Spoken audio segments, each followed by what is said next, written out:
अशा विषयांसाठी आहे की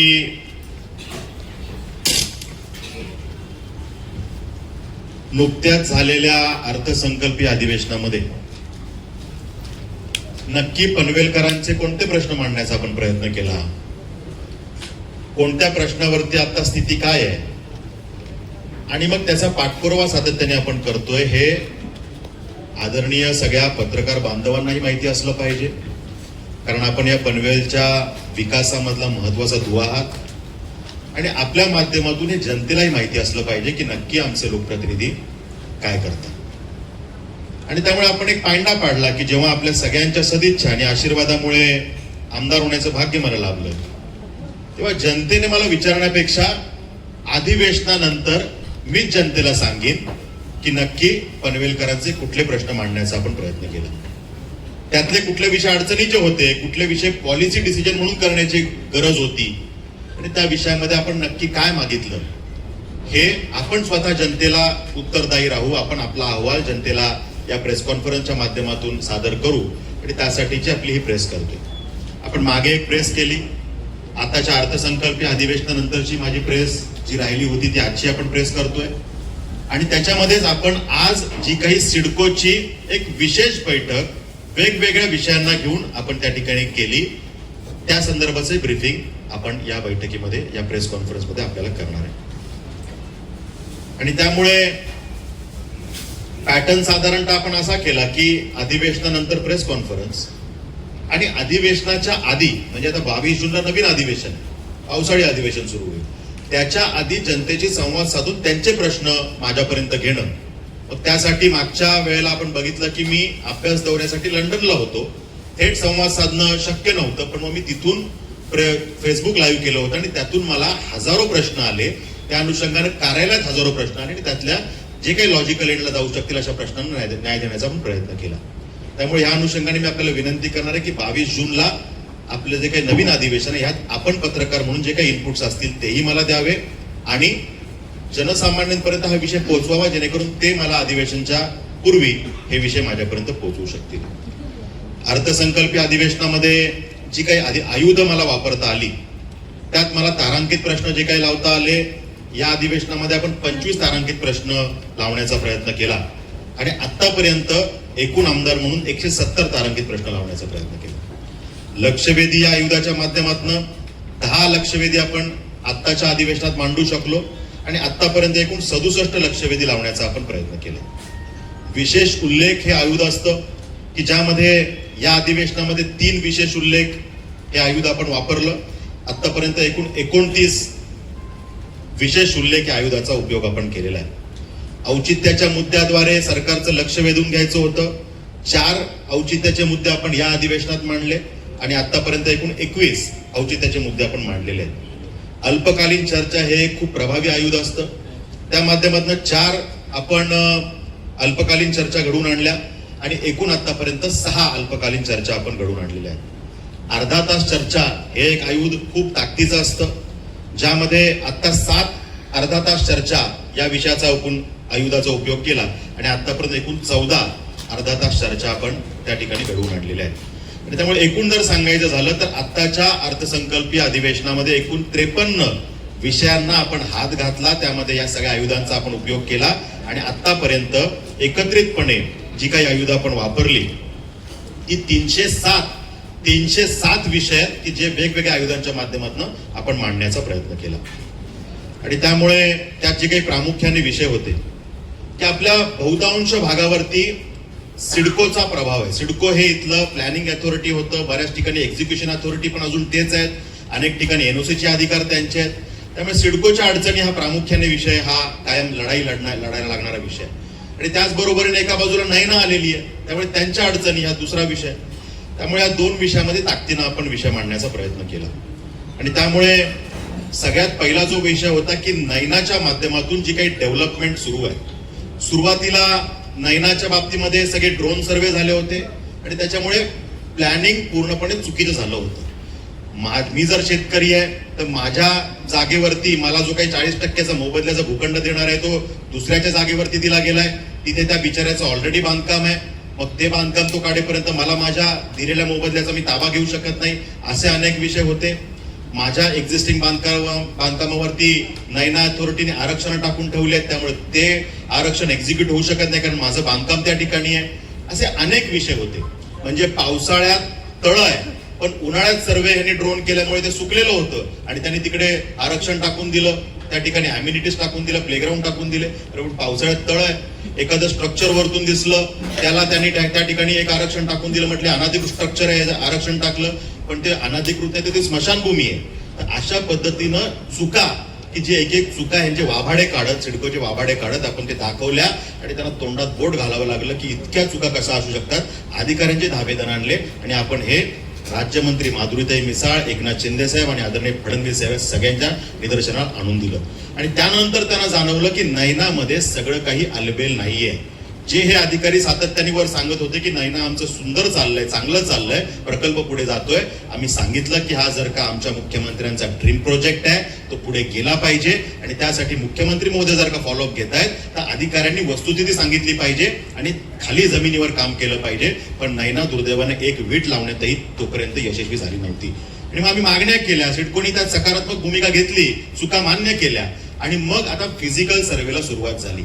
नांदगावला फिजिकल सर्व्हे पूर्ण झाला, देवदला फिजिकल सर्व्हे पूर्ण झाला, विचुंब्याला बऱ्यापैकी पूर्ण पुढे सरकलेला आहे, उसरलीला आता पुढे सरकतंय. आणि त्यामुळे आता ज्या काही मागण्या आम्ही केल्या होत्या की चुकीच्या पद्धतीनं केलेलं प्लॅनिंग सुधारा आणि त्याचबरोबरीनं सिडकोच्या चुकीमुळे, दिरंगाईमुळे जी काही बांधकाम आमच्या शेतकऱ्यांनी त्या जागेवरती केली त्याला संरक्षित करा. पहिल्यापासून आपल्या ह्या सगळ्या मागणीला सरकारने सकारात्मक उत्तर दिलं होतं की हो आम्ही संरक्षित करू, पण कसं करू हे मात्र सिडको सांगत नव्हती. आणि मग यामध्ये सिडकोने आता त्यामध्ये फिजिकल सर्व्हे केल्यामुळे त्यातली बऱ्यापैकी सगळे विषय सुटत आले आणि ही बांधकामं संरक्षित व्हायला लागली. आणि त्यात आपण मागणी केली होती की जर काही बांधकाम आहेत शेतकऱ्यांनी स्वतःच्या जागेवर बांधली आहेत, का बांधली? कारण तो परमिशन मागायला तुमच्याकडे आला, पण तुम्ही त्या ठिकाणी 2-2 वेळा नैनाचा प्लॅन बदलला, तुमच्यात संदिग्धता होती आणि मग मात्र तुम्ही वेळ लावता म्हणून त्या बिचारांनी स्वतः बिल्डिंग बांधली. मग जर का गव्हर्नमेंटच्या जागांवरची बांधकामं आपण लोकांना अधिकृत करून देतो, त्यांना मदत करतो, केली पाहिजे. पण मग आमच्या शेतकऱ्यांनी स्वतःच्या 7-12वर जरी घरं बांधली तर त्याच्यावर अन्याय का? मग सिडकोच्या दिरंगाईमुळे हे झालं तर तुम्ही त्याला तोडू शकत नाही. हे आपण वारंवार मांडलं आणि त्याला यश आलं की आता ही बांधकामं संरक्षित होत आहेत. आम्ही त्यांना म्हटलं की संरक्षित करताना तुम्हाला तांत्रिक अडचणी येतील, आम्ही तुम्हाला भावनिक मांडणार नाही, आम्ही तुम्हाला प्रश्न पण सांगू आणि सोल्युशन देण्याचा प्रयत्न करू. आम्ही सांगितलं की ह्याच्यामध्ये तुम्ही या सगळ्या एरियाला कंजेस्टेड एरिया जाहीर करा आणि UDCPR मध्ये ज्या काही कंजेस्टेड एरियाच्या तरतुदी आहेत त्या ह्याला लागू करा, तर तुम्हाला यांना संरक्षित करता येईल. मग आता सिडको ह्या विषयामध्ये पॉझिटिव्ह झाली आणि UDCPRच्या तरतुदी जेव्हा ते लागू करतायत तेव्हा त्यांना त्या सगळ्या अटी शिथिलमध्ये शिथिलता देऊन या सगळ्यांना संरक्षित करता येईल अशी स्थिती आहे. आता प्रश्न उरत होता, हे सगळं व्यवस्थित चाललंय, हे सगळं करत असताना अडचणी कुठे होत होत्या तर सिडकोचे रोड्स जे त्यांनी टाकलेत त्या रोडमध्ये येणारी बांधकामं हा अडचणीचा विषय होता. आणि मग ती बांधकामं वाचवता येणं खरं शक्य नाही कारण रस्ते होते तोपर्यंत नैना पुढे सरकणार नाही, ही पण वस्तुस्थिती आहे. आम्ही म्हटलं तुम्ही त्याची पॉलिसी जाहीर करत नाही, त्यांनी घर त्याचं बांधकाम कसं काढावं, तुम्ही त्याला काहीतरी पॉलिसी ठरवली पाहिजे की ह्याचं कंपन्सेशन कसं देणार. मग आता जाऊन सिडकोच्या डोक्यात प्रकाश पडला आणि त्यांनी आता यावरती पॉलिसी करण्याचं ठरवलं. येणाऱ्या बोर्ड रेझोल्युशन मध्ये त्यात निर्णय होईल आणि शेतकऱ्यांना पर स्क्वेअर फीट, मी आकडा आधीच सांगणं उचित नाही, पण पर स्क्वेअर फीट चार्जेस देऊन त्याच्यामध्ये त्याला ते बांधकाम तिथून काढता येईल, म्हणजे त्याला त्याचा कंपन्सेशन मोबदला मिळेल. म्हणजे हा सुद्धा रस्त्याचा मार्गही मोकळा झालेला आहे. त्यामुळे अशा सगळ्या पद्धतीनं नैनाच्या आता सर्वे पुढे सरकायला लागला आणि त्याच्यामुळे हा विषय प्रामुख्याने आपण अधिवेशनात मांडला आणि सिडकोच्या पण कारवाया त्याच्यावरती झाल्या. मी संलग्नतेने त्याला अधिवेशनातल्या विषयाला जे संलग्न आज जी चर्चा झाली ती पण ह्यातच सांगतो, म्हणजे एक एक विषय पुढे जाईल. ह्या सिडकोच्या विषयात आज जी आम्ही चर्चा केली नैनाच्या विषयात त्या ठिकाणी हे जे काही सर्वे करताना दिरंगाई होते हा मुद्दा अजूनही आहे. म्हणजे बऱ्याच गोष्टी सुटत आल्या पण दिरंगाई होते कारण मॅनपॉवर कमी आहे. आम्ही सांगितलं की ह्याच्यामध्ये एजन्सी लागणाऱ्या एजन्सी कुठल्या आहेत त्या वाढवा, तुम्हाला जर का कॉन्ट्रॅक्ट बेसिसवर घ्यायचे तर त्या एजन्सी घ्या, तुमची मॅनपॉवर वाढवा, पण पॅरलल सर्वे होऊ दे. एक सर्वे टीम एका गावाचा करेल, मग 1 महिन्यानी 2 महिन्यानी 3 महिन्यानी दुसऱ्या गावात जाईल तर पूर्ण नैना संपायला जमाना जाईल, त्यात परत आणखी 5 वर्ष काढा, तर हे चालणार नाही. जे काय करायचं ते ठोस करा आणि टीम वाढवा. शेतकऱ्यांशी संवाद साधा, त्यांना विश्वासात घ्या आणि त्यांचं मत जाणून घेऊन आर्बिट्रेशनकडे त्यांचं मत समजून घेऊन या विषयाला निकाली काढा, हे आपण सांगितलं, त्यांनी ते मान्य केलेलं आहे. त्यामुळे हा विषय सुद्धा पुढे चांगल्या पद्धतीने सरकतोय. त्यामुळे नैनामध्ये ज्या अपडेट्स आहेत ज्या आपण मांडल्या, सकारात्मक उत्तरं मिळवली, पाठपुरावा केला आणि हा सिडको त्या विषयात सकारात्मक पद्धतीने पुढे जात आहे. त्यामुळे नैनामध्ये ही प्रगती त्या ठिकाणी आहे. दुसरा प्रयत्न केला होता की MMRDAच्या रेंटल हाऊसिंग स्कीम आपल्या सगळ्या भागांमध्ये होत्या आणि त्यामध्ये काय झालं की ही सगळी घरं बांधली, बालाजी सिम्फोनी तिकडे त्याला आदिराजच्या काही बिल्डिंग्स आहेत किंवा अशा सगळ्या घरांमध्ये, इंडिया बुल झालंय, सगळ्या घरांमध्ये ही सगळी घरं बांधली आणि घरं बांधल्यानंतर त्यांनी MMRDAने सांगितलं ही आम्हाला गिरणी कामगारांना द्यायची. आता गिरणी कामगारांना घरं द्यायची होती तर आतापर्यंत देऊन टाकायला पाहिजे होती. 10 वर्ष झाली त्या घरांची अवस्था अशी झाली, हे मी सभागृहात त्या ठिकाणी दाखवलं की त्या घरांची अवस्था अशा पद्धतीनं आहे की त्यांच्या डागडुजीला आता परत खर्च करावा लागेल. म्हणजे शासनाचे पैसे तुम्ही किती वेळेला व्हायला घालवाल. हे घर कुणाच्या तरी पदरात पडलं असतं, त्याचा काही उपयोग झाला असता ना. गिरणी कामगार म्हणतात आम्हाला मुंबईच्या बाहेर एवढं लांब जायचं नाही, तर तुम्ही त्यांचा कन्सेंट घेतला होता का? मग जर का ते न करता तुम्ही हे केलंय, त्यांना नसेल द्यायचं तर मुंबईत घरं द्या, त्यांना जिथे द्यायचे द्या, त्यांचं समाधान करा. पण ही जर घरं अशीच आहेत तर पनवेलला आम्हाला जेव्हा आमचे झोपडपट्टीमध्ये राहणारे आमचे बांधव आहेत त्यांना जर का आम्हाला आहे त्या ठिकाणी जर का त्यांची स्कीम करायची असेल तर त्यांना कुठेतरी ट्रान्झिटमध्ये हलवावं लागेल. पण ट्रान्झिटसाठी आम्हाला त्यांच्या टेम्पररी काळासाठी ही घरं दिली, तर ते लोक ट्रान्झिट होतील, आहे त्या ठिकाणी इमारती उभे राहतील. किंवा ह्यात जर का महापालिकेला उद्या वाटलं की ह्या सगळ्या मंडळींना तिथे घरं द्यायची, तर ते मॉडेल जर महापालिका करणार असेल तर महापालिकेने ते मॉडेल करावं. पण मुद्दा हा आहे की ही घरं पडून ठेवण्यापेक्षा पनवेल महापालिकेला दिले तर त्या घरांचा उपयोग होऊ शकेल आणि आमचे जे प्रोजेक्ट, समजा मध्ये झोपडपट्टीची वस्ती आहे आणि एखादा सरकारचा महापालिकेचा प्रोजेक्ट त्यामुळे अडकला असेल तर तो प्रोजेक्ट पूर्ण होऊ शकेल ही घरं त्यांना दिल्यामुळे. तर अशा पद्धतीने आपण मागणी केली आणि त्यात सुद्धा आपण सकारात्मक उत्तर मिळवलेलं आहे आणि त्यामुळे त्यात सुद्धा विषय मार्गी लागण्याच्या स्थितीत आहे. त्यात त्यांनी मुद्दा आपल्याला असं सांगितला होता की बालाजी सिम्फोनी किंवा पळसप्याकडची घरं ही महापालिका हद्दीच्या बाहेर असल्यामुळे तांत्रिक अडचण येते. आम्ही सांगितलं की ही लागून आहेत त्यामुळे तांत्रिक अडचण खास बाब म्हणून मान्य करा. पण जर अडचण येत असेल तर आमच्या हद्दीतली आदिराज किंवा या सगळ्या हद्दीतली खारघरकडची जी घरं आहेत म्हणजे रोहिंजणकडची ही तुम्ही कंपन्सेट करा, ही तुम्ही तुमच्या स्कीम मध्ये घ्या MMRDAला, ही घरं आम्हाला द्या कारण ही रेडी आहेत. अशा पद्धतीने ही पर्याय आपण देण्याचा प्रयत्न केला आणि त्याला सुद्धा मंत्री महोदयांनी सकारात्मक उत्तर त्या ठिकाणी दिलं. त्यामुळे त्यात सुद्धा हा विषय पुढे जाण्याचा मार्ग त्या ठिकाणी मोकळा झालेला दिसतो. यामध्ये सिडकोचा अजून एक विषय मांडण्याचा आपण प्रयत्न केला की ज्यात आपण यश मिळवलं की 1970 पासून 55 वर्ष सिडकोनी शेतकऱ्यांच्या जागांवर शिक्के मारून ठेवले. सिडको जागा घेत पण नाही आणि शेतकऱ्यांना काही करू देत पण नाही, मोबदला पण देत नाही, म्हणजे जमीन घेत पण नाही आणि सोडतही नाही आणि सिडको लोकांना काही करू देत नाही. हा विषय किती वर्ष तुम्ही प्रलंबित ठेवणार आहे? तुम्ही एकदा ठरवलं पाहिजे की तुम्हाला जमीन पाहिजे का, असेल तर मोबदला द्या, शेतकऱ्याशी चर्चा करा, त्याला मान्य असलेल्या मोबदल्याने त्याला हे द्या, अमाऊंट द्या, नसेल तर तुम्ही ती जागा सोडून द्या, तुमचा शिक्का काढून घ्या.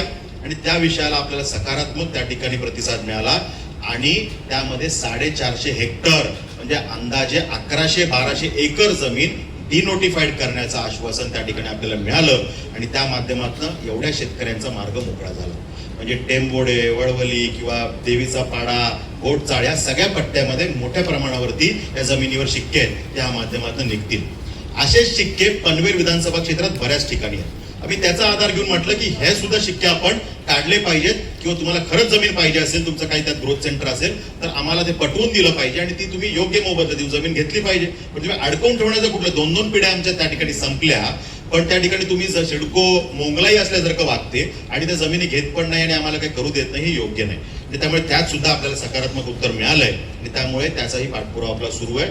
पण 450 हेक्टर जमीन आपण डिनोटिफाईड करून त्या ठिकाणी घेतलेली. गरजेपोटी घरांचा विषय होता की आपल्याकडे पूर्वीचा GR आहे की ज्याच्यामध्ये गरजेपोटी घरांना संरक्षित करायचं म्हटलंय, पण त्यातल्या काहीतरी बारकावे काढून सिडकोनी परत त्यात अडचणी आणण्याचा प्रयत्न केला. काही ठिकाणी अतिक्रमणाच्या कारवाया करायला लागले. आपण त्या कारवायांना त्या ठिकाणी त्यांना सांगितलं की हा GR आहे, त्यामुळे त्या GRचा आधार घेऊन कुठे कारवाया थांबवता आल्या तर थांबवल्या. पण याच्यामध्ये जर का त्या गरजेपोटी घरांचा GR आहे तर तुम्ही त्याला काय इम्प्लिमेंट करत नाही, हा प्रश्न आपण त्या ठिकाणी विचारला आणि त्यात सुद्धा आपल्याला सकारात्मक उत्तर मिळालं की जर का पूर्वीच्या GR मध्ये काही अडचणी असतील तर त्यात आपल्याला त्यात काही करेक्शन्स करण्याची वेळ आली तरी सरकार त्यासाठी सकारात्मक आहे. त्यामुळे त्या विषयात सुद्धा आपण सकारात्मक पद्धतीनं पुढे गेलो. त्यामध्ये जेव्हा या सगळ्या शहरांचा विकास होतोय तेव्हा या सगळ्या भागामध्ये नुसतं शहर म्हणजे कॉन्क्रीटचं जंगल हे अपेक्षित नाहीये. मग या शहराचा विकास होताना तो समतोल विकास होतो का? म्हणजे आमचं शहरांमध्ये बिल्डिंग्स उभ्या राहतात पण आमच्याकडे एखादं सेंट्रल लायब्ररीच्या धर्तीवर एखादं अद्ययावत वाचनालय येतं का? या ठिकाणी शहराचा विकास होताना सेंट्रल पार्कची निर्मिती झाली पण त्यात ते अद्ययावत करण्यात आलं नाही. तिथे अजूनही खूप मोठा हिस्सा हा अविकसित आहे. म्हणजे जर का आकडा सांगायचा झाला तर 30 हेक्टरपेक्षा जास्त जमीन अशी आहे की जे अविकसित आहे. इथे एखादा मोठा आंतरराष्ट्रीय दर्जाचा अम्युजमेंट पार्क येऊ शकतं की खारघर जर का आम्ही अद्ययावत शहर म्हणतो, आंतरराष्ट्रीय विमानतळाला लागून असलेलं शहर म्हणतो, तर इथे पर्यटनाच्या दृष्टीने येणाऱ्या लोकांना वेगळं काय आहे, आमच्या रहिवाशांना वेगळं काय आहे. एखादं वंडरलँड सारखं मोठं प्रोजेक्ट इथे होऊ शकतो पण त्या बाबतीमध्ये सिडकोची उदासीनता होती. आपण सांगितलं की ह्याला तात्काळ आपण प्रायोरिटीवर घ्या आणि ह्याला डेव्हलपमेंटमध्ये टाका. सिडको त्या विषयातही पॉझिटिव्ह आहे. त्यामुळे त्या अविकसित भागाचा विकास त्या ठिकाणी व्हायला पाहिजे. नाहीतर सिडकोच्या मूळ भूमिकेप्रमाणे जागा मोकळी आहे म्हणून तिथे सुद्धा कुठला तरी प्रोजेक्ट जाहीर करतील आणि तिथे पण हे बिल्डिंग बांधतील ही भीती माझ्यासारख्या लोकप्रतिनिधीच्या मनामध्ये आहे. आणि त्यामुळे तिथे हा अम्युजमेंट पार्क सारखा प्रोजेक्ट व्हायला पाहिजे ही मागणी आपण त्या ठिकाणी केलेली आहे. त्या ठिकाणी तळोजासारख्या भागामध्ये जिथे RPZ आहे आणि त्या ठिकाणी एखादं थीम पार्क तिथेही यायला पाहिजे. कारण तळोजासारख्या भागामध्ये एवढ्या मोठ्या मोठ्या वस्त्या त्या ठिकाणी तयार होतात आणि एक सिडकोच्या स्कीम मध्ये 7-7, 8-8 हजार लोक राहतात. 67,000 घराच्या स्कीम सिडकोने लॉन्च केल्या. एका घरामध्ये 3-4 लोक पकडली तरी 2 लाखाच्या वरती लोक इमिजिएट राहायला येणार आहेत. मग अशांसाठी ना मैदान आहेत, ना उद्यान आहेत, ना त्याच्यासाठी तिकडे एखादे थीम पार्क आपण केलंय. लागून असणारे मॅनग्रोव्ह आहेत, माहीम सारख्या, वडाळ्यासारख्या ठिकाणी मॅनग्रोव्ह सारखे पार्क त्या ठिकाणी केले गेले. इथे ते आमच्याकडे अद्यावत शहरात केले पाहिजेत म्हणून मॅनग्रोव्ह पार्कची संकल्पना आपण त्या ठिकाणी मांडली. अशा पद्धतीनं आपण या भागांमध्ये काहीतरी अद्यावत व्हायला पाहिजे हा विषय त्या ठिकाणी केला. जर का आम्ही समुद्र किनाऱ्याला लागून आहे, खाडी आम्हाला लागून आहे, त्या ठिकाणी एक चांगलं दर्जेदार ॲक्वेरियम होऊ शकतं. त्यासाठी नुसती मागणी केली नाही तर आम्ही त्यांना जागा शोधून दिली की जर का मत्स्य आपलं जे केंद्र आहे बंदर रोडला ती कोकण कृषी विद्यापीठाची जागा आहे आणि तिथे 10 एकर जागा देण्यासाठी आम्ही कोकण कृषी विद्यापीठाकडनं मान्यता पण मिळवलेली आहे. म्हणजे जागा आहे, मान्यता मिळवलेली आहे. जागा खाडीला लागून असल्यामुळे सॉल्ट वॉटर आणि क्लिअर वॉटर म्हणजे गोड पाणी याची उपलब्धता आहे जी ॲक्वेरियमसाठी लागते. आम्ही सांगितलं इथे एक आंतरराष्ट्रीय दर्जाचा ॲक्वेरियम व्हायला पाहिजे. जे मुंबईला इतकं सुंदर ॲक्वेरियम आहे पण जागा नाही त्यांच्याकडे, आमच्याकडे जागा आहे. तर आंतरराष्ट्रीय विमानतळाच्या धर्तीवरती आजूबाजूला चांगलं ठिकाण हे व्हायला पाहिजे. इथे आंतरराष्ट्रीय दर्जाचं ॲक्वेरियम व्हायला पाहिजे. नितेश राणेजींच्या दालनात आपण बैठक लावली आणि त्यांनी सकारात्मक निर्णय केला आणि त्या ठिकाणी तात्काळ ह्याचा प्रोजेक्ट सबमिट करण्याचे आदेश संबंधित अधिकाऱ्यांना दिलेले आहेत. त्यामुळे त्या विषयात सुद्धा सकारात्मक निर्णय त्या ठिकाणी झालेला आहे. त्यानंतर सिडकोच्या अखत्यारीत ज्या काही रिव्हर्स आहेत, मग कासाडी नदी असेल किंवा अन्य नद्या आहेत, तर या नद्यांचं रिव्हर फ्रंट डेव्हलपमेंट व्हायला पाहिजे की यामध्ये त्या नद्यांना कुठे घाट करणं, तिथे काहीतरी रिव्हर फ्रंट डेव्हलपमेंट होणं. तिथे जर का पावसाळ्यामध्ये काही आपण पाणी अडवू शकलो, म्हणजे आमची गाडी नदी असेल तर पावसाळ्यामध्ये पूर्ण पाणी ओव्हरफ्लो होते, नागरिकांना त्रास होतो आणि पावसाळा संपला म्हणजे पाऊस जरा कमी झाला की नदी कोरडी पडते. मग असलेल्या कालावधीमध्ये जर का थोडे आम्ही ह्याला बांध टाकू शकलो, जिथे स्कोप आहे, जिथे पात्र थोडं विस्तीर्ण आहे, या ठिकाणी टाकले तर आम्हाला थ्रूआउट 7-8 महिने, अगदी 12 महिने नाही पण 7-8 महिने तरी ते पाणी वापरता येईल का, तिथे आम्हाला रिव्हर फ्रंट डेव्हलपमेंट करता येईल का, हा विषय मांडण्याचा आपण त्या ठिकाणी प्रयत्न केला. त्या ठिकाणी पनवेल भागामध्ये कामगारांची संख्या मोठी आहे, मोठ्या मोठ्या MIDCs आहेत, यांच्यासाठी एक स्वतःचं हक्काचं ESIC हॉस्पिटल असलं पाहिजे ही मागणी आपण त्या ठिकाणी केली आणि महसूल खात्याकडनं तात्काळ त्यांना जमीन मिळण्यासाठीची मान्यता करून घेतली. येणाऱ्या 5-7 दिवसामध्ये त्याचा निकाल होईल अशी स्थिती आहे आणि ती जमीन ESIC डिपार्टमेंटला हँडओव्हर होईल. ती झाल्या ESIC डिपार्टमेंटने प्रस्ताव दिलेला आहे की आम्हाला हे हॉस्पिटल करतोय, आम्ही चांगलं मोठं हॉस्पिटल, अद्ययावत हॉस्पिटल त्या ठिकाणी ते करतायत. शिरडोन जवळची जागा ती त्यासाठी प्रस्तावित झालेली आहे आणि त्यामुळे ती जागा मिळण्याचाही मार्ग मोकळा झालेला आहे आणि महसूल खात्याने ऑलरेडी सकारात्मक त्यात निर्णय केलेला आहे. त्याचबरोबरीनं तळोजा भागामध्ये जे काही पार्किंगचा प्रश्न होता ते आम्ही सांगितलं की इथे जर का पार्किंगचे प्लॉट्सच आपण दिले नाही, लॉट्स दिले नाही तर रस्त्यावरती पार्किंग होते, ट्रेलर रस्त्यावर उभे राहतात आणि मग त्याच्यामध्ये आमचे बाईक स्वार आणि इतरांचे जीव जाण्याचे प्रकार घडतात. तर ह्याला सेन्सिटिव्हली आपण बघितलं पाहिजे. त्याचबरोबरीनं फूडलँडकडनं जाणारा ते सगळा चौक आहे, तिथे मोठ्या मोठे ट्रेलर्स ट्रॅफिकमध्ये अडकतं सगळं, तिथे ओव्हरब्रिजची गरज आहे, तिथे ऍक्सिडेंट्स होतात, तिथे अनेकांचे जीव गेलेले आहेत. त्यामुळे त्या विषयात तर थेट मुख्यमंत्री महोदयांनी उत्तर दिलं आणि तात्काळ या विषयामध्ये एक भूखंड उपलब्ध करून देऊन पार्किंगची वेगळी सुविधा करण्यासाठीचा सुद्धा विषय सकारात्मक पद्धतीने पुढे गेलेला आहे. आमचा पाठपुरावा त्या विषयात सुरू आहे. आणि त्यामुळे अशा प्रकारचे अनेक विषय त्या ठिकाणी मांडण्याचा आपण प्रयत्न केला. पनवेल महापालिकेतले आमचे कामगार आहेत, जे इंजिनियर दर्जाची मंडळी किंवा अन्य कर्मचारी आहेत, हे खूप कालावधी कॉन्ट्रॅक्ट बेसिसवर काम करतात. त्यांना पनवेलची आता पूर्ण माहिती झाली. ज्युनियर इंजिनियर आहेत किंवा अशी सगळी मंडळी आहेत की ज्यांना पनवेलच्या पूर्ण रचनेची माहिती झाली, त्यांनी रचनेत काम केलं. अशा वेळेला जेव्हा त्यांना कुठेतरी संधी देण्याची वेळ येते, तेव्हा मात्र महापालिका आम्ही काय सांगतो की ठीक आहे, आम्ही परीक्षा घेऊ आणि नवीन लोकांना काम देऊ. ठीक आहे, परीक्षा घेतली, नियमाने आपण करतोय आणि त्यामुळे त्यामध्ये जी संधी मिळते ती कदाचित बाहेरच्या लोकांना जास्त मिळते. पण आम्ही म्हटलं की किमान तुम्ही यांना संधी देण्यासाठी काही ग्रेस मार्क्स वगैरे देऊ शकता का, की यांना अनुभव आहे, यांना काही वेगळं मायलेज देऊ शकता का, किंवा ठीक आहे यांना थोडी शिथिलता आणि ह्या लोकांना सामावून घेऊन इतर लोक परीक्षेने भरा. पण ते मागच्या कालावधीमध्ये तसं घडलं नव्हतं. म्हणून आम्ही म्हटलं की जसं नवी मुंबई महापालिकेमध्ये ठोक मानधन तत्वावरती ह्या कर्मचाऱ्यांना घेतलंय, म्हणजे राहतील ते कॉन्ट्रॅक्च्युअलच, पण ठोक मानधन जे काही राहील त्यामुळे महापालिकेकडनं त्यांना थेट पेमेंट मिळेल, कॉन्ट्रॅक्टर मधला निघून जाईल आणि त्यांना कुठेतरी एवढे वर्ष काम केल्यानंतर त्यांना कुठेतरी मदत होऊ शकेल. तर तो सुद्धा विषय मांडण्याचा आपण प्रयत्न केला. त्यातही आपण पाठपुरावा त्या विषयाचा करतोय. पनवेल एसटी डेपोचा प्रश्न खूप काळ प्रलंबित होता. आपण सभागृहातही विषय मांडला. त्यानंतर आम्ही प्रताप सरनाईक साहेबांकडे पाठपुरावा केला आणि त्यामध्ये ईसीची इन्व्हायरमेंटल क्लिअरन्सची अडकलेली परमिशन, की या विषयामध्ये तात्काळ निर्णय केला पाहिजे ही आपण मागणी करत होतो. आणि आता जर का कॉन्ट्रॅक्टर त्याला जर का दिरंगाई करत असेल तर हे मॉडेल बीओटी तत्वावरती आपण करा, असं आम्ही त्या ठिकाणी बीओटी तत्वावरती होतं याला पीपीपी करा असं आम्ही त्यात मागणी केली. कारण जेव्हा बीओटीचं मॉडेल येतं तेव्हा त्या कंत्राटदाराला ते बांधायचं असतं, एसटी डेपोला त्यांचा भाग हँडओव्हर करायचा आणि जी काही इमारत तो बांधेल त्यातनं तो रेव्हेन्यू कमवेल. तर हे करताना त्याला हाईट वाढवावी लागते. हाईट वाढवल्यावरती एन्व्हायरमेंट क्लिअरन्सच्या परमिशन मध्ये ते अडकत होतं. आम्ही सांगितलं हाईट वाढवत बसू नका, पीपीपी मॉडेल करा किंवा सरकारने स्वतः पैसे टाका, पण आमच्या हाईटसाठी एवढे वर्ष आमच्या जिव्हाळ्याचा विषय बस डेपो अडकला नाही पाहिजे या विषयात आपण पाठपुरावा केला आणि त्यात सुद्धा प्रताप सरनाईक साहेब सकारात्मक आहेत.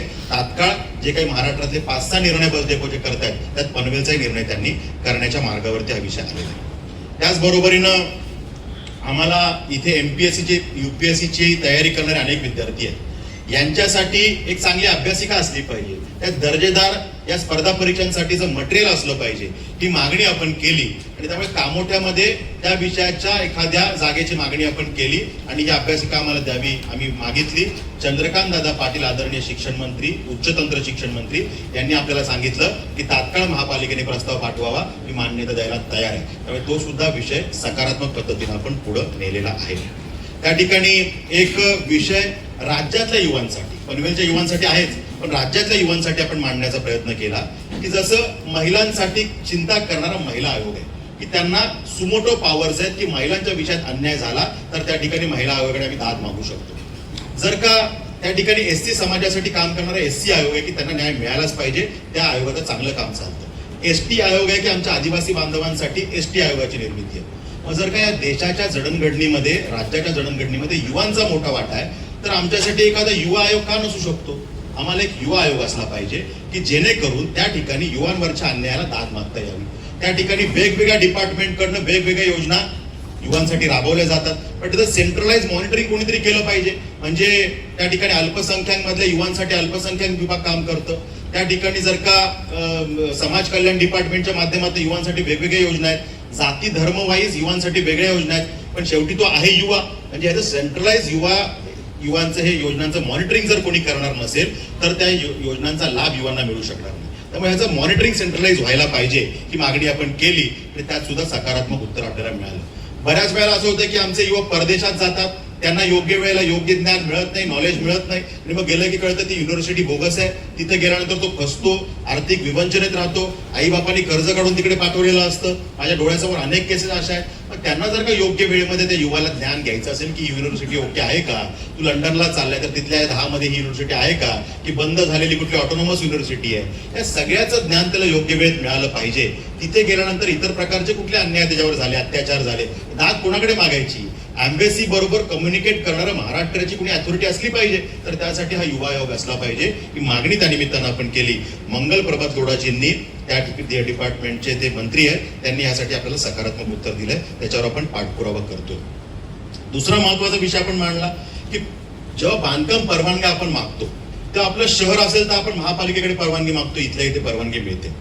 आमचं जर का नगरपालिका असेल तरी सुद्धा तिथे टाउन प्लॅनर असतो, एटीपी असतो, असिस्टंट टाउन प्लॅनर, तो परमिशन देतो. पण त्या नगरपालिका लागून जर एखादं गाव असलं तर त्याला मात्र परमिशन घ्यायला कुठे जायचं, तर अलिबागला जायचं. का बरं?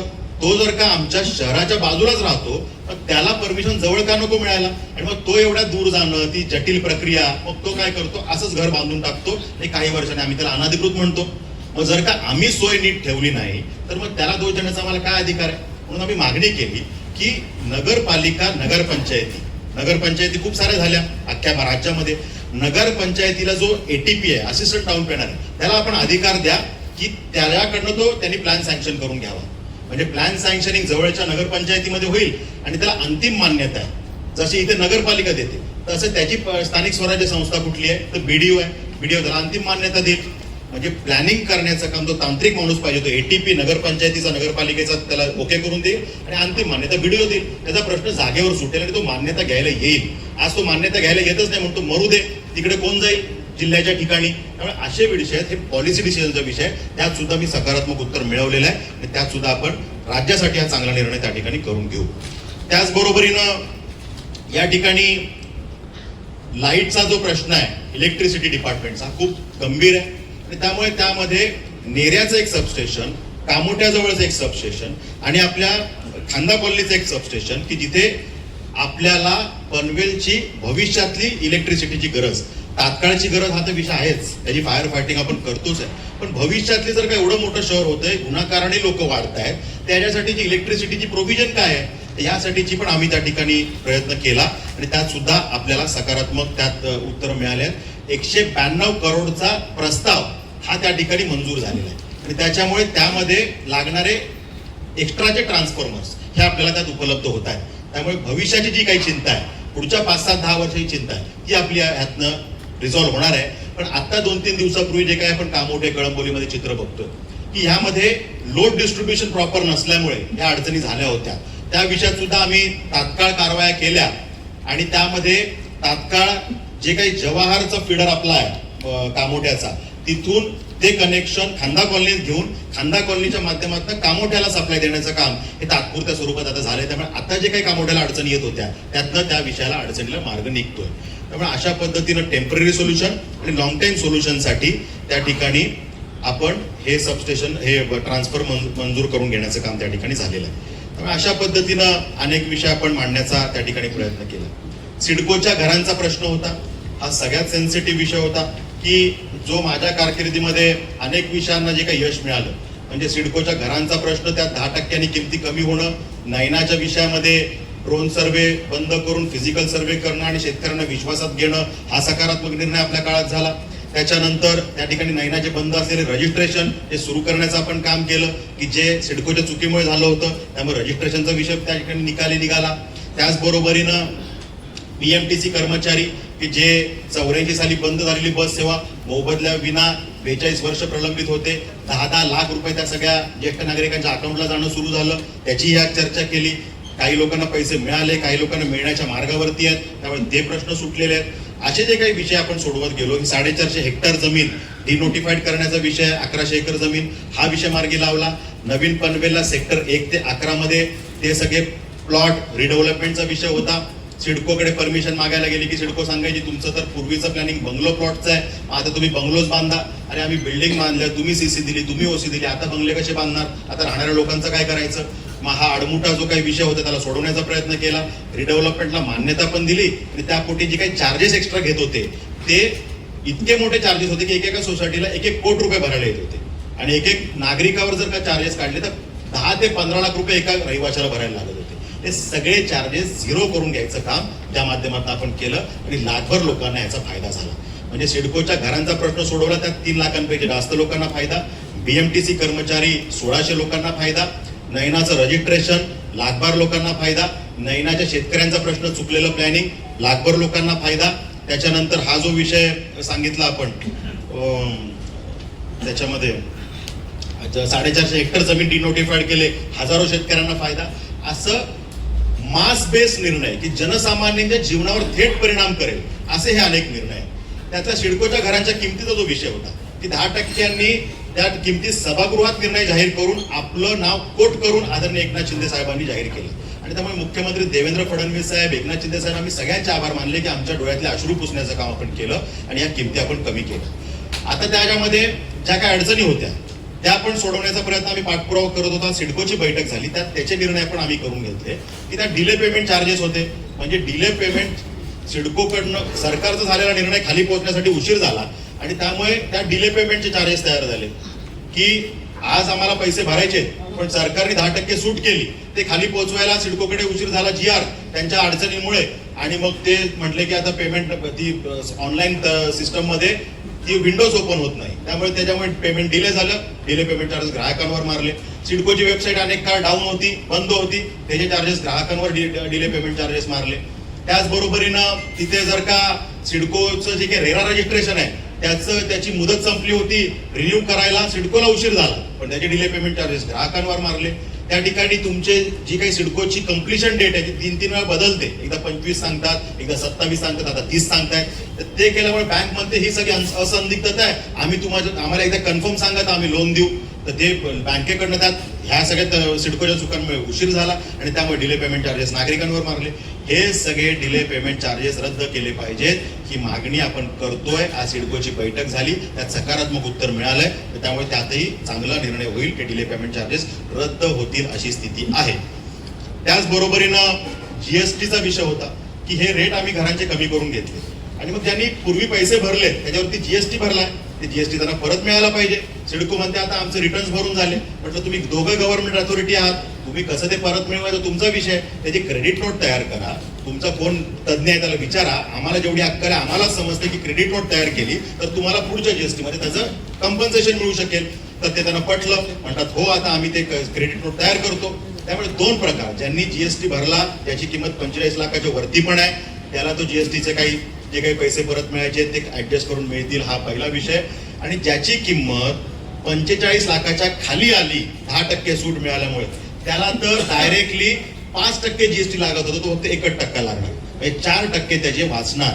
जर का त्याच्या घराची किंमत 50 लाख रुपये असेल तर 5-24 2-2 लाख रुपये हे एक्स्ट्राचे त्याचे वाचणार आहे. ते 10% तिकडे वाचले आणि जीएसटीचे पैसे आणि अन्य पैसे मिळून त्याची जर का सूट मोजली तर 15-16% त्या प्रत्येक लाभार्थ्याची सूट जाते अशी स्थिती आहे. आणि त्यामुळे हा एक निर्णय आम्ही मागितला. मी दुसरं सांगितलं की ईडब्ल्यूएसच्या घरांचं रजिस्ट्रेशन आपण 1,000 रुपयात करता आणि ते LIG असेल तर आपण त्याला नियम लावता की 6% स्टॅम्प ड्युटी भरा. आम्ही म्हटलं तुम्ही प्रस्ताव बनवून महसूल खात्याला पाठवा, आम्ही प्रयत्न करू, कारण दोन्ही घरांचा आकार सेम आहे. ईडब्ल्यूएसची पण घरं 322 फुटाची आणि LIGची घरं पण तेवढीच, मग स्टॅम्प ड्युटी वेगळी का लावता? ते जर का त्याचे काही 5% वाचू शकले तर तो एक मोठा विषय त्यात होईल. त्यामुळे आम्ही प्रयत्न करतोय की त्याचं पण रजिस्ट्रेशन 1,000 रुपयात व्हावं, हा आमचा प्रयत्न आहे. त्यामुळे त्याचाही पाठपुरावा पण त्या ठिकाणी करतोय. मेंटेनन्स चार्जेस कुठलेही घेणार नाही असं सिडकोने ऍड मध्ये सांगितलं. ती ऍड बघून लोकांनी घरं घेतली आणि सिडकोने त्याला 80,000 90,000 मेंटेनन्स चार्जेस लावले. लिफ्टचे चार्जेस, वॉटर सप्लाय आतमध्ये आणण्याचे कनेक्शनचे चार्जेस, इलेक्ट्रिसिटीची सिस्टम उभारण्याचे चार्जेस, असे सगळे चार्जेस लावले. आम्ही त्यांना सांगितलं तुम्ही जर का ऍड मध्ये दिलंय की कुठलेही छुपे चार्जेस घेणार नाही, मेंटेनन्स चार्ज घेणार नाही, तर ते तुम्ही फॉलो केलं पाहिजे आणि ते चार्जेस तुम्ही घेता कामा नये.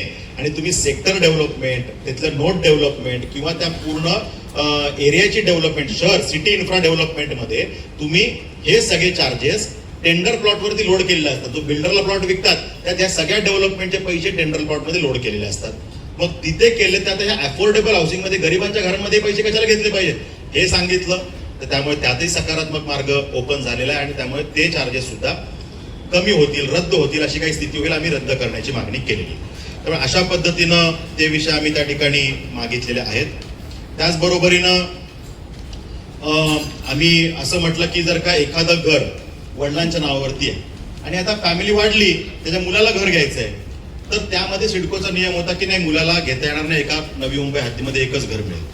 पण ऑलरेडी नगर विकास खात्याने यांना पहिले पत्र पाठवले, मी त्यांना दाखवलं की हे तुमचंच कम्युनिकेशन आहे, तुमचं आम्हाला दाखवायला लागतं. तर ह्याच्यामध्ये त्यांनी म्हटलंय, हे आठ काढून टाकले की जर का त्या मुलाला जर का स्वतःच्या नावावर दुसरं घर घ्यायचं असेल तर त्यांनी लॉटरीमध्ये यावं आणि ते घर घ्यावं, यासाठी त्यांनी ओपन केलेलं आहे. त्यात सुद्धा सकारात्मक निर्णय होण्याचे चान्सेस आहेत. दुसरा महत्वाचा विषय असा होता की ट्रान्सफर चार्जेस. एक घर एकाच आहे, ते विकताना ट्रान्सफर चार्जेस, दुसऱ्याने तिसऱ्याला विकताना परत सिडकोला ट्रान्सफर चार्जेस, ही प्रक्रिया काही संपताना दिसत नाही. आणि त्यामुळे आम्ही म्हटलं की तुम्ही जर का आम्ही बाजारभावाने घरं घेतली, तुम्ही आमच्या जागा घेताना शेतकऱ्यांच्या कवडीमोल भावाने घेतल्या, सिडको जेव्हा आली, आम्हाला जमिनी देताना तुम्ही सगळ्या देताना आम्ही जी काही जमिनी घेतल्या किंवा घरं घेतली बाजारभावाने घेतली, तर तुम्ही आम्हाला लीजवर का देता? तुम्ही आम्हाला फ्री होल्ड दिली पाहिजे. आम्हाला पैसे कमी घेतले का तुम्ही आमच्या जागा घेताना घेता कचऱ्याच्या भावाने. आम्ही जागा घ्यायला गेलो तर 1 कोटी रुपये गुंठा म्हणजे 40 कोटी रुपये एकर, आणि मग तुम्ही जर का त्या ठिकाणी आम्हाला जर का बाजारभावाने पैसे, फ्लॅट घ्यायला गेलो तर 10,000 रुपये स्क्वेअर फीटचं रेट, आम्ही बाजारभावाने घेतलंय, तर आम्हाला तुम्ही त्याचा लीजवर नका करू, एकतर फ्री होल्ड करा. पण तो भांडण्याचा वेगळा विषय, तो मी भांडत राहील.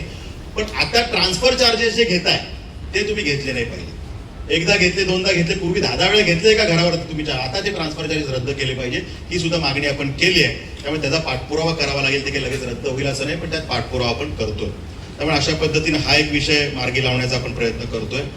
त्याचबरोबरीनं जी काही घरं घेतली सिडकोच्या ह्या सगळ्या भागांमध्ये आणि सिडकोचे प्रोजेक्ट आहेत, ह्याच्यामध्ये कॅटेगरी वाईज घरं दिली जातात. ओपन कॅटेगरी, SC कॅटेगरी, अशी कॅटेगरी वाईज ही घरं दिली जातात. ती परत विकताना ओपनची व्यक्ती ती घरं कोणालाही विकू शकते. पण आमचं SC समाजाचं बांधव मात्र ते घर विकताना परत अट ठेवली की ते SC समाजाच्या व्यक्तीला विकलं पाहिजे. म्हटलं हे कशासाठी आहे? त्याला बिचाराने त्याचं घर विकायचं आहे, तुम्ही त्याला घर दिलं, त्याला विकायचं असलं नंतर भविष्यामध्ये, लगेच विकायला तर त्याची परवानगीच नाहीये, त्याची अटी शर्ती आहेत. पण जेव्हा नियमाने विकायची वेळ तेव्हा त्याला बाजारात कोणाला विकता यायला पाहिजे, ही अट काढली पाहिजे. त्यात सुद्धा सकारात्मक निर्णय सिडको करण्याच्या मानसिकता, आज मला त्यात सकारात्मक उत्तर आम्हाला त्यात मिळालेलं आहे. आणि त्यामुळे अशा पद्धतीनं विषय आम्ही त्या सिडकोच्या घरांचे जे विषय त्यात म्हटलं की पोझिशनची तारीख जी आहे ती आपण आम्हाला स्पष्टपणे सांगा. तारखा तुम्ही एकदा 28 करता, 2029 करता, 2030 करता, हे चालणार नाही. तर 15 दिवसात त्यात निर्णय करणार आहे असं सिडकोने आपल्याला त्या ठिकाणी सांगितलेलं आहे. नैनाच्या विषयामध्ये आम्ही सांगितलं की आमच्या शेतकऱ्यांच्या जागा तुम्ही आम्हाला 40% भूखंड कुठे देताय, काय करताय, सगळं करताय. शेतकरी आमचा तयार झालाय, प्रकल्प व्हायला पाहिजे, कुठेतरी सगळं चाललंय चांगलं.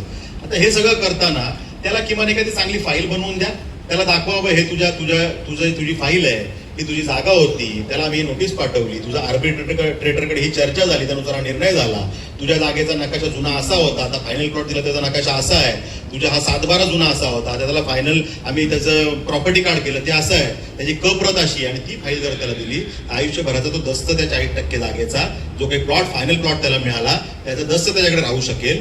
हे काही करण्याची मानसिकता त्यांची नव्हती, पण आता त्यांनी सगळं करण्यासाठी तयार झालेत आणि अशी एखादी फाईल बनवून ते शेतकऱ्यांना देतील अशी त्या ठिकाणी मानसिकता तयार झालेली आहे.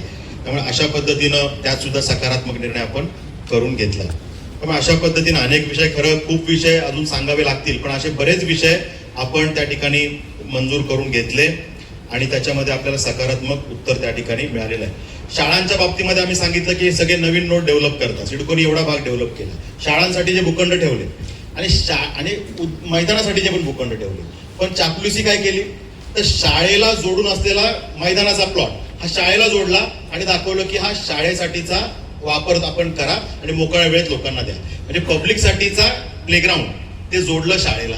म्हणजे शाळेच्या अटी शर्ती ज्या असतात, एवढं ग्राउंड पाहिजे ते पूर्ण करण्यासाठी तिकडं जोडून ती मान्यता करून घेतली. आणि जनतेचा जो भूखंड खेळण्याचा हक्काचा होता तो मात्र गेला. आता ते शाळा कुलूप लावून बसले त्याला.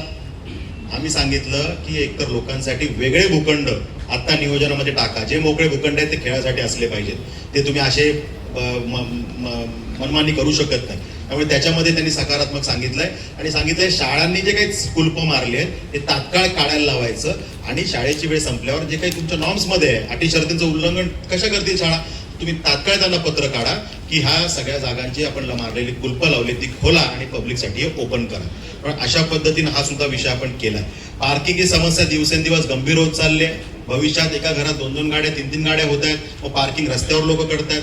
आपण शहर जर का नवीन करतोय तर पार्किंगसाठी स्वतंत्र प्लॉट असले पाहिजेत, याची त्या ठिकाणी तरतूद आपण केली पाहिजे. त्यात पण सकारात्मक उत्तर त्या ठिकाणी आपल्याला त्यांनी दिलंय की हो हे योग्य आहे, आम्ही यामध्ये त्या ठिकाणी तरतूद करू. पाण्याची समस्या ही एक गंभीर समस्या आपल्या सगळ्या भागात आहे.